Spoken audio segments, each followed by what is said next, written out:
Ramesh Murali హాజరైనటువంటి SFI ప్రతి ఒక్క కార్యకర్తకు ముందుగా ఎస్ఎఫ్ఐ తెలంగాణ రాష్ట్ర కమిటీ నుంచి హాజరైనటువంటి విద్యార్థి మిత్రులకు కూడా హృదయపూర్వకమైనటువంటి నమస్కారాలు తెలియజేస్తూ, జనగాం జిల్లా అంటేనే ఒక పోరాటాల గడ్డ.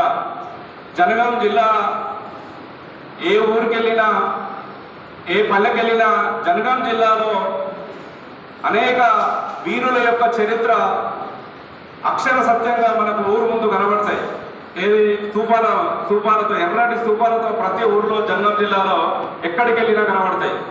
జనగాం జిల్లాలో ఆనాడు సాయుధ పోరాటం కోసం, వెట్టి చాకరి విముక్తి కోసం, దొరలు ఫ్యూడల్ భావజాలకు వ్యతిరేకంగా నికరంగా పోరాటం చేసినటువంటి జిల్లా ఈ జనగాం జిల్లా. అలాంటి జనగాం జిల్లా ఉద్యమ కుసుమాలయుడికి హాజరైనటువంటి రేపు భవిష్యత్తులో చదువుల మొలకలు మీరందరూ భవిష్యత్ తరాలు ఇక్కడికి రావడం చాలా సంతోషకరం.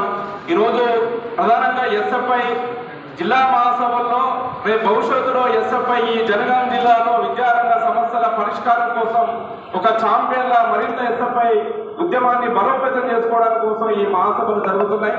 ఇప్పటికే తెలంగాణ రాష్ట్రంలో ప్రస్తుతం ఏ రాష్ట్ర ప్రభుత్వం అధికారంలో ఉంది? మన ముఖ్యమంత్రి పేరు ఏం పేరు? రేవంత్ రెడ్డి ప్రభుత్వం. గతంలో టీఆర్ఎస్ ప్రభుత్వం అనేటువంటి ఒక ప్రభుత్వం ఉండేది. 10 సంవత్సరాల పాటు టీఆర్ఎస్ ప్రభుత్వం తెలంగాణ రాష్ట్రంలో విద్యారంగాన్ని పూర్తిగా నిర్వీర్యం చేసింది.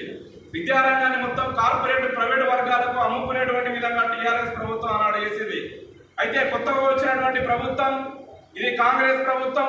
వీళ్ళు ఏమని చెప్తున్నారు? మేము ప్రజా ప్రభుత్వం, తెలంగాణ రాష్ట్రంలో ప్రజలందరికీ ప్రజాస్వామ్యాన్ని కల్పిస్తాం, అందరికీ విద్య అందిస్తాం, అందరికీ నాణ్యమైనటువంటి విద్య అందిస్తామని గొప్పగా ఈ రాష్ట్ర ముఖ్యమంత్రి గారు రేవంత్ రెడ్డి చెప్పి ఇప్పటికీ 1 సంవత్సరం పూర్తయింది ఈ ప్రభుత్వ అధికారంలోకి వచ్చి.